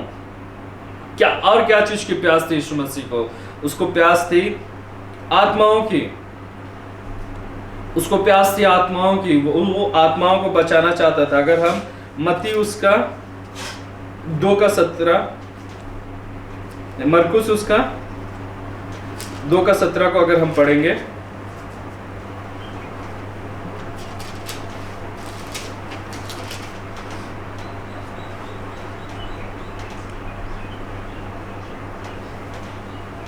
लिखता है, यीशु ने यह सुनकर उनसे कहा, भले चंगे को वैद्य की आवश्यकता नहीं, परंतु बीमारों को है। मैं धर्मियों को नहीं परंतु पापियों को बुलाने आया हूँ। यीशु मसीह को प्यास थी उन आत्माओं की जो भटके हुए थे, उन आत्माओं की जो उस समय भी परमेश्वर से दूर थी। और जैसा मत्ती में, लूका में हमने पढ़ा, यीशु मसीह को प्यास थी उन आत्माओं की भी जो अब इस संसार में आने वाले हैं, क्योंकि लिखा गया है कि वो सताए जाएंगे। यीशु मसीह ने अपने जीवन काल में इस बात को कहा कि उन्होंने मुझे सताया, वो तुमको भी सताएंगे। यीशु मसीह को प्यास थी उन लोगों की, उस दर्द, उस पीड़ा की, कि वो लोग भी बचे। लूका उसका 5 अध्याय उसका 32 पद में भी यीशु मसीह इसी बात को कहता है, मैं धर्मियों को नहीं परंतु पापियों को मन फिराने के लिए बुलाने आया हूँ। यीशु मसीह को प्यास थी उन आत्माओं की। अगर और क्या चीज की प्यास थी यीशु मसीह की, तो यूहन्ना उसका 12 अध्याय उसका 47 पद, यूहन्ना रचित सुसमाचार उसका 12 अध्याय उसका 47 पद इस प्रकार लिखता है, यदि कोई मेरी बातें सुनकर ना माने तो मैं उसे दोषी नहीं ठहराता, क्योंकि मैं जगत को दोषी ठहराने के लिए नहीं परंतु जगत का उद्धार करने के लिए आया हूँ। यीशु मसीह एक सर्टेन टाइम के लिए संसार में थे जिसमें उनको बहुत बड़ा काम करना था, और यीशु मसीह को जो जो जिम्मेदारियां सौंपी गई थी यीशु मसीह ने उन सारी चीजों को किया। लेकिन अब जब क्रूस की मृत्यु के बाद जब वो स्वर्गारोहण होंगे, तब यीशु मसीह इस संसार के लिए चिंता करता है।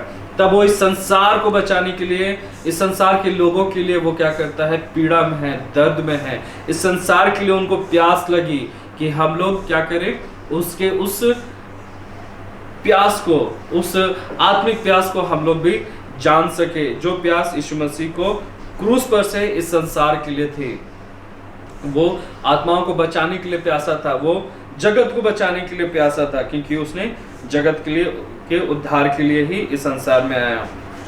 और क्या चीज की यीशु मसीह को प्यास थी?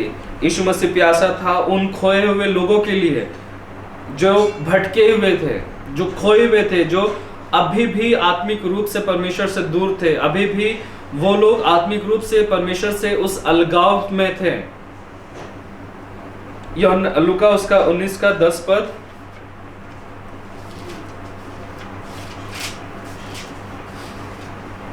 लूका 19 का 10 पद लिखता है, क्योंकि मनुष्य का पुत्र खोए हुए को ढूंढने और उनका उद्धार करने आया है। ये प्यास, ये तकलीफ थी यीशु मसीह को कि जो लोग खोए हुए हैं उनको वो पा सके। जो लोग संसार में खोए हुए लोग हैं उनको पाने के लिए यीशु मसीह को प्यास थी। जगत जो अभी भी पाप में था उनको पाने के लिए, उसका उद्धार करने के लिए यीशु मसीह को प्यास थी। और जो आत्माएं खोई हुई है उन आत्माओं को बचाने के लिए यीशु मसीह को प्यास थी। आइए हम सभी को, जब हम यीशु मसीह के अनुयायी, यीशु मसीह पर विश्वास करने वाले हैं, तो आइए हम भी यीशु मसीह को उस प्यास को बुझाने में हम अपने जीवन के, अपने उत्तरदायित्व को हम जाने, अपने जिम्मेदारियों को हम जाने। पुराने नियम में एक घटना है दाऊद के विषय में। दाऊद जब युद्ध करके आया, उसकी इच्छा थी कि वो एक कुएं का पानी पिए, और जब वो अपनी इच्छा को जाहिर करता है, उसके सेना से 3 लोग इस बात को सोचते हैं कि मेरा राजा इस बात के लिए चिंतित है, इस बात की उसकी आशा है कि वो उस जगह का कुएं का पानी पिए। उसकी उस इच्छा को, उस आशा को, उस प्यास को बुझाने के लिए वो तीनों लोग जाते हैं, एक युद्ध भूमि में लड़ाई करते हैं, युद्ध करते हैं, और उस कुएं का पानी को लाकर अपने राजा दाऊद को देते हैं। आइए हम, राजा दाऊद से कहीं बढ़कर हमारा परमेश्वर, हमारा यीशु मसीह है, तो आइए उसकी उस प्यास, जो आत्मिक प्यास है, उसको हम लोग बुझाने पाए। और हम लोग सब कोई मिलकर यीशु मसीह के उस जिन जिन बातों के लिए वो प्यासा है, खोए हुए लोग, खोई हुई आत्माएं, खोए हुए ये संसार, इसमें हम यीशु मसीह को, इन सारी चीज़ों को हम यीशु मसीह के सम्मुख में लाएं और यीशु मसीह को उस प्यास को हम बुझाएं। हम प्रार्थना करेंगे। मेरे महान जी सामर्थ्य परमेश्वर पिता, हम धन्यवाद देते हैं प्रभु इस वाणी के लिए। प्रभु जी, आज से 2000 वर्ष पहले जो आपने इस वाणी को क्रूस पर कहा परमेश्वर, आज भी ये वाणी बिल्कुल वैसे ही है। आज भी बहुत सारे लोग आत्मिक रूप से परमेश्वर पिता आपसे दूर है, आत्मिक रूप से प्रभु जी वचन से दूर है, एक अलगाव में अपनी जिंदगी को जी रहे हैं। प्रभु जी वो आत्मिक भूख, आत्मिक प्यास हमारे अंदर भी जगा कि हम भी उन 3 सैनिकों के समान जिसने राजा दाऊद की इच्छा को पूरा करने के लिए उस युद्ध भूमि में गए, हम भी आपकी इच्छा, आपकी प्यास को बुझाने के लिए इस संसार में जाएं, ताकि खोए लोगों को हम बचा सके, खोई हुई आत्माओं को हम आपके सम्मुख में ला सके, जिससे कि परमेश्वर पिता आपके प्रिय पुत्र यीशु मसीह का वो आत्मिक प्यास को हम बुझा सके। उस प्यास को बुझाने के लिए प्रभु हम अपने जीवन का योगदान को हम दे सके। हम खुद भी प्रभु जी उस आत्मिक भूख और प्यास में रहें, ताकि हम जीवन भर आपसे सीखते और आपके जो वचन है प्रभु, जो जिम्मेदारी आपने हमें दी है, उसको हम पूरा कर सके। हम धन्यवाद देते हैं सारी बातों के लिए। जितने भी लोग हैं परमेश्वर, हर एक के जीवन को आप बदल, ये आत्मिक भूख और प्यास से उन्हें भर दे। सारी आदर महिमा आप ही को देते हैं, विश्वास और धन्यवाद के साथ दुआ यीशु के नाम से मानते हैं। सुनिए और ग्रहण कीजिए, आमीन। इस समय हम फिर छठी वाणी की ओर देखेंगे। 5वीं वाणी में हमने देखा यीशु मसीह को प्यास थी, वो प्यासा था। उसने क्रूस पर से कहा कि सब कुछ पूरा हुआ। उसने देखा क्रूस से सब कुछ पूरा, उसने कहा मैं प्यासा हूँ। छठी वाणी को हम लोग देखेंगे यूहन्ना रचित सुसमाचार उसका 19 अध्याय उसका 30 पद में, जहाँ वचन कहता है, जब यीशु ने वह सिरका लिया तो कहा पूरा हुआ, और सिर झुकाकर अपना प्राण त्याग दिए। यूहन्ना 19:30, जब यीशु ने वह सिरका लिया तो कहा पूरा हुआ, और सिर झुकाकर प्राण त्याग दिए। रोमियो द्वारा जब यीशु की गिरफ्तारी से पहले यीशु ने अपनी अंतिम सार्वजनिक प्रार्थना की, जहां उसने पिता की महिमा करने के लिए प्रार्थना किया, जैसे उसने कहा। यूहन्ना उसका 17 का 4 पद को अगर हम पढ़ेंगे, यूहन्ना उसका 17 का 4 पद, तो वहां लिखता है, जो कार्य तूने मुझे करने को दिया था उसे पूरा करके मैंने पृथ्वी पर तेरी महिमा की है।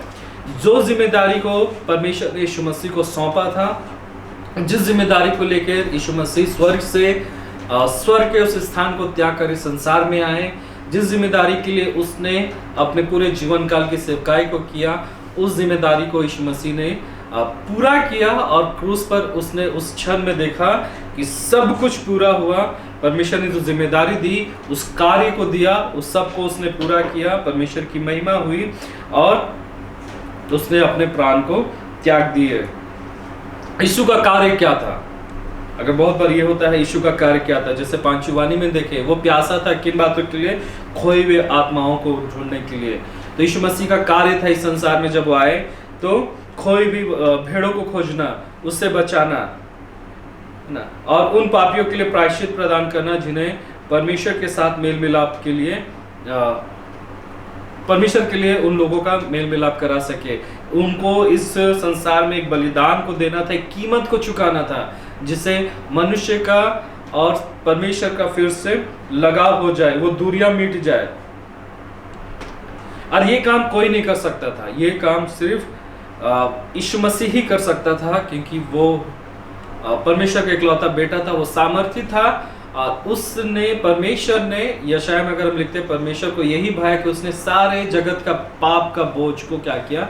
यीशु मसीह पर लाद दिया। और यीशु मसीह ने उन सारे कामों को जो इस संसार में थी, इस संसार में जिस काम के लिए उनको भेजा गया था, उसने पूरा किया। उसने चंगाई के काम को किया, उसने क्षमा किया, उसने आश्चर्य कर्म को किया, उसने उद्धार के काम को किया, और वो जो दूरी थी उसको उसने मिटा दिया।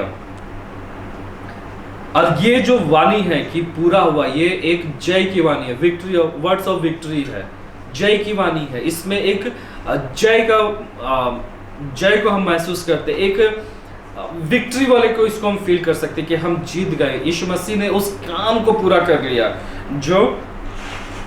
जिसके लिए यीशु परमेश्वर ने उसको भेजा था। कुछ बातों को हम यहाँ देखेंगे कि यीशु मसीह ने कौन कौन से कामों को पूरा किया और उसने कहा पूरा हुआ। सबसे पहली भविष्यवाणी जो यूहन्ना उत्पत्ति उसका 3 अध्याय उसका 15 पद में जो परमेश्वर ने यीशु मसीह के लिए कहा था, वो भविष्यवाणी को उसने पूरा किया। और भविष्यवाणी के बाद से लगातार उन्होंने छुटकारे का कार्य को पूरा किया, क्योंकि संसार में पाप प्रवेश कर चुका था, क्रोध का प्याला अस्तित्व में था, लगातार पाप बढ़ ही रही थी, अनैतिकता के काम बढ़ रहे थे, लोगों का सोच विचार भी गलत था। इन सारी चीजों को यीशु मसीह ने क्या किया? बदला।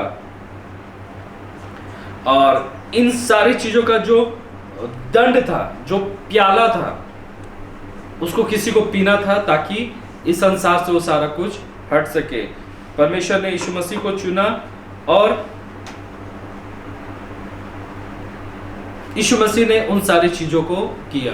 एक मनुष्य के रूप में यीशु मसीह भी व्याकुल हुआ। जब गतसमनी के बगीचे में उसकी प्रार्थना को हम देखते हैं तो वो भी एक व्याकुल परिस्थिति में था। उसने कहा परमेश्वर से यदि संभव हो तो यह कटोरा मुझ पर से टल जाए, लेकिन उसने अपनी इच्छा से हटकर परमेश्वर की इच्छा को प्रायोरिटी दी, प्राथमिकता दी। उसने कहा मेरी नहीं लेकिन तेरी इच्छा पूरी हो।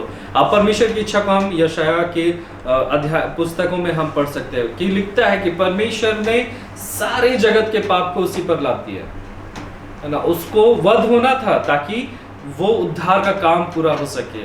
वो आदम के पाप के द्वारा जो अलगाव हो गया था, जो दूरी परमेश्वर और मनुष्य के बीच बन गई थी, उस दूरी को मिटाना था।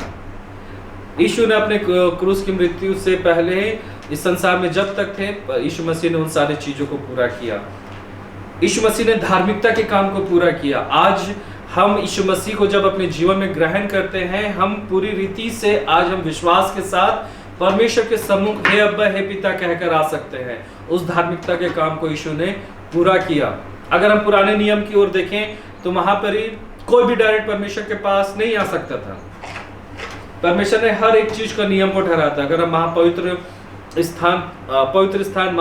स्थान को अगर हम देखें तो वहां हम पाते हैं, लेकिन यीशु मसीह ने हम पर वो अनुग्रह किया कि आज हम पापी ही सही, लेकिन जब हम विश्वास करते हैं तो हमें वो हियाब होता है, हमें वो धार्मिकता प्रदान होती है कि हम परमेश्वर के सामने हे अब्बा हे पिता कहकर हम उसके सम्मुख आ सकते हैं।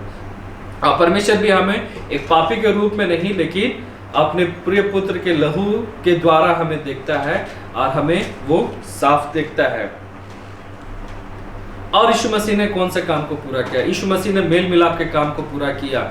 जब आदम के पाप के बाद लगातार लोग मनुष्य परमेश्वर से दूर होते गए, परमेश्वर की जो सबसे अच्छी सृष्टि थी मनुष्य, उसको भी बनाने के बाद परमेश्वर पछता है। यदि हम उत्पत्ति उसके अध्याय को अगर हम देखें तो वह लिखता है कि मनुष्यों के बनाने से परमेश्वर का मन खेदित हुआ, वो पछताया।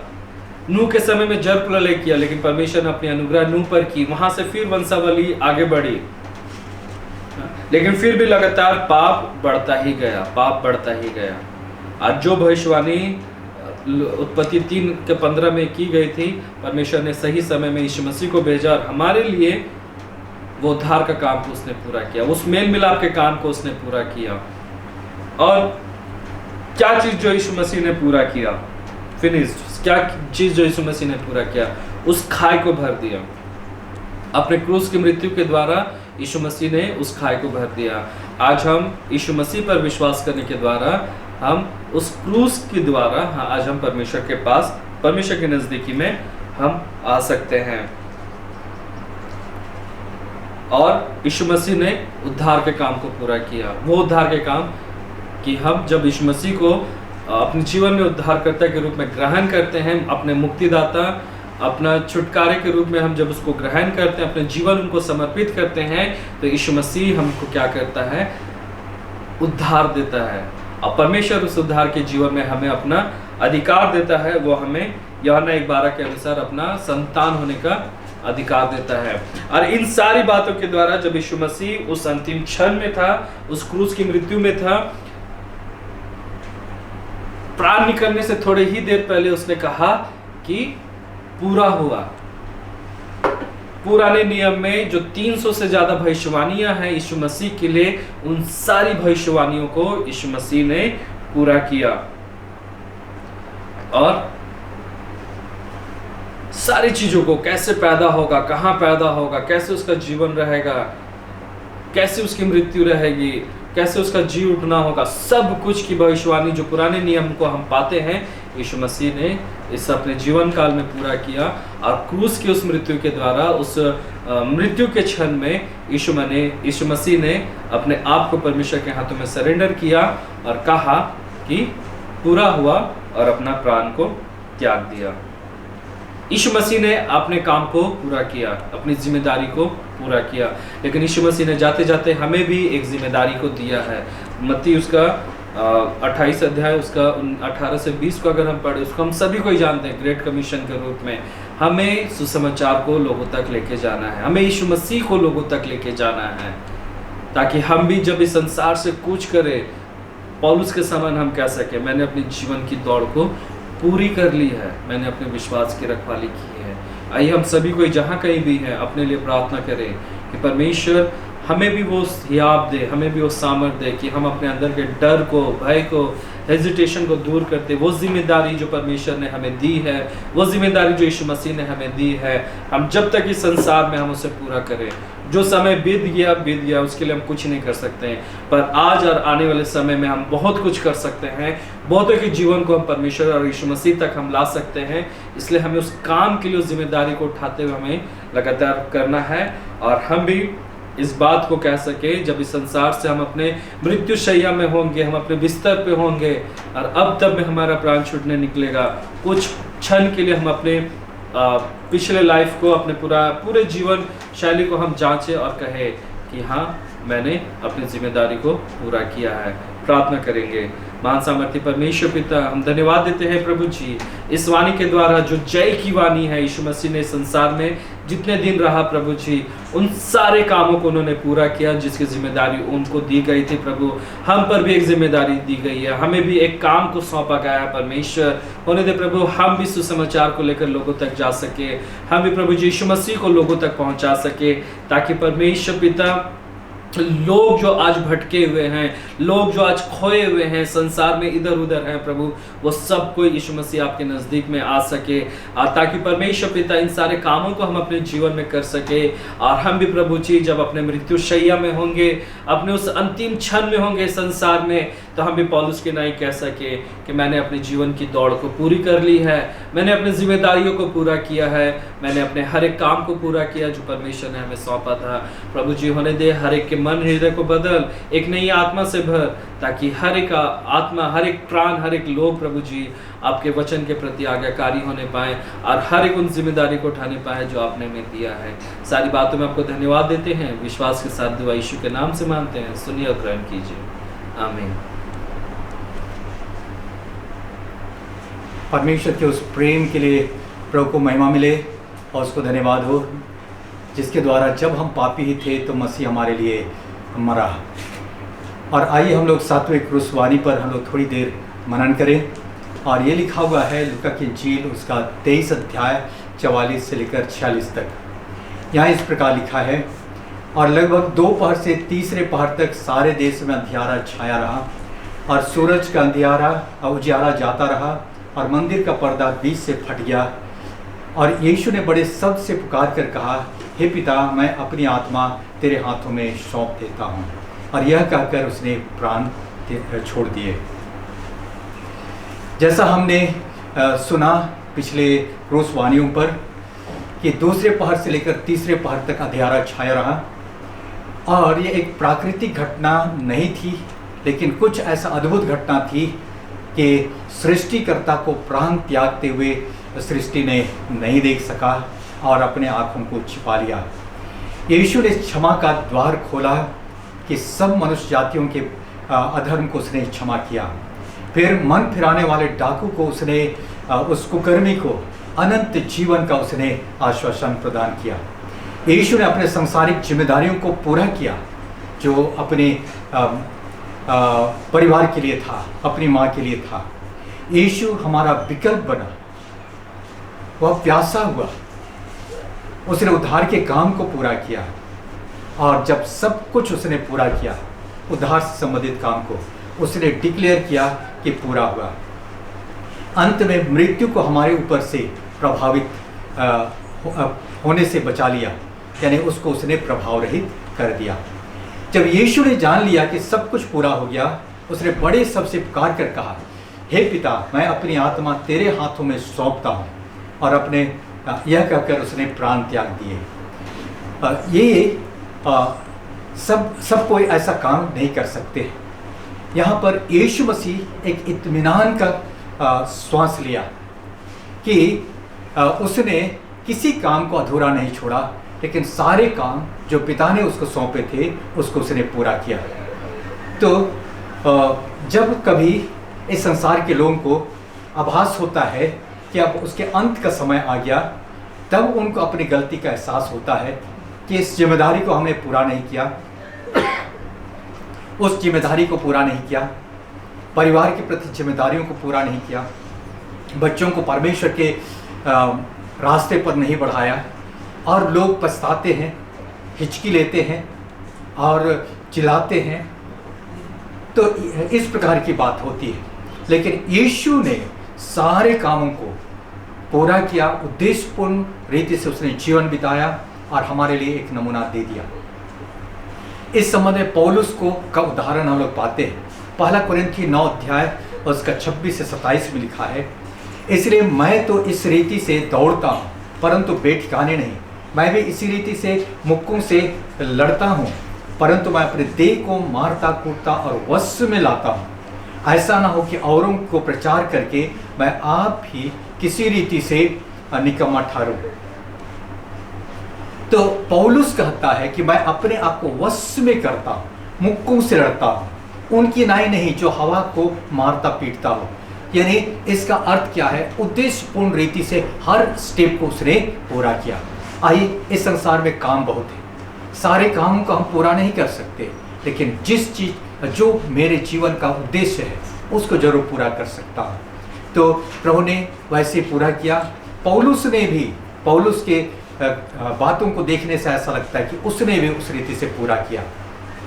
दूसरा तीमुथियुस 4 अध्याय 7 से 8 में लिखा है कि पौलुस ने कहा, मैं अच्छी कुश्ती लड़ चुका हूँ, मैंने अपनी दौड़ पूरी कर ली है, मैंने विश्वास की रखवाली की है, भविष्य में मेरे लिए धर्म का वो मुकुट रखा हुआ है जिसे प्रभु जो धर्मी और न्यायी है मुझे उस दिन देगा, और जो मुझे ही नहीं वरन उन सबको भी जो उसके प्रकट होने को प्रिय जानते हैं। तो इस रीति से पौलुस भी अपने अंतिम दिनों में एक बड़े इत्मीनान को वो महसूस करता है कि मैंने अपनी दौड़ पूरी कर ली, विश्वास की रखवाली कर ली, भविष्य में मेरे लिए एक इनाम रखा हुआ है जिसे प्रभु मुझको देगा। तो आइए हम लोग भी अपने जीवन के प्रति अपने जीवन को हम देखें। क्या आप उद्देश्यपूर्ण रीति से चल रहे हैं, दौड़ रहे हैं, अपने उद्देश्यों को पूरा कर रहे हैं? नहीं तो अब भी समय है कि बाकी समय में उनको पूरा करें। प्रेरितों के काम 20:24 में लिखा है, परंतु मैं अपने प्राण को कुछ नहीं समझता कि मैं उसे प्रिय जानूं, वरन यह कि मैं अपने दौड़ को और उस सेवकाई को पूरी करूं जो मैंने परमेश्वर के अनुग्रह के सुसमाचार पर गवाही देने के लिए प्रभु यीशु से पाई है। पौलुस कहता है कि मैं अपने प्राण को प्रिय नहीं जानता हूं, मैं अपने दौड़ को मुख्य समझता हूं कि अपनी सेवकाई को पूरी करूं। यीशु ने अपने उद्देश्य को, अपने सेवकाई को पूरा किया, जो असाइनमेंट उसको पिता की ओर से मिला था उसको पूरा किया। पौलुस का उदाहरण, उसने अपने सेवकाई को पूरा किया। आइए, अब हमारी बारी है कि हम अपने सेवकाई को कैसा पूरा कर पाते हैं। अंत का समय आते हुए क्या हम घबराने लगते हैं, डरने लगते हैं, पछताने लगते हैं, या यीशु की तरह हम इत्मीनान के साथ अपने दौड़ पूरी होने को हम स्वागत करते हैं? या पौलुस की तरह जो आनंदित, इन वचनों से ऐसा लगता है कि अपने अंत के दिनों को नज़दीक आता हुआ देखकर आनंदित, खुश है और एक सेंस ऑफ अचीवमेंट उसके जीवन में है। तो हर साल आप गुड फ्राइडे मनाते हैं, इन संदेशों को सुनते हैं। हमारे प्रिय विश्वासियों, आपकी क्या दशा है? आप किस जगह पर पाए जाते हैं, किस स्थान पर पाए जाते हैं? आपके लिए एक बड़ी चुनौती है। आइए हम लोग प्रार्थना करें।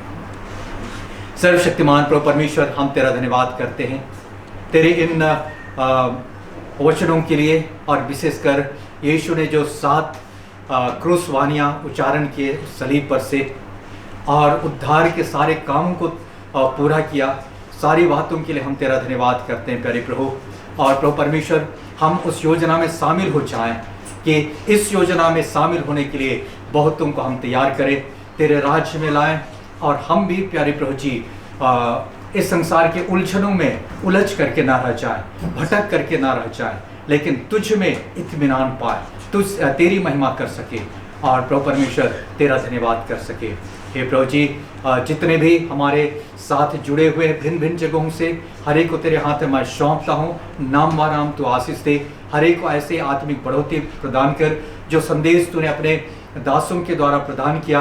हे प्रभु, उनके जीवन में कार्यकारी होने पाए, तुझको महिमा मिले, और प्रभु परमेश्वर हम अपने जीवन की दौड़ को धीरज के साथ दौड़े, अपने जीवन के उद्देश्यों को पूरा कर सके, और प्रभु परमेश्वर अनंत राज्य में हम बहुतों को हम देख सके, और प्रभु हमारी सेवकाई उनको देख सके जो हमारी सेवकाई के द्वारा कई लोग धर्मी ठहराए गए। हे प्रभु, सारी बातों के लिए आदर महिमा तुझको देते हैं, और ये दुआ मांगते उद्धार करता प्रभु यीशु के नाम से, आमीन।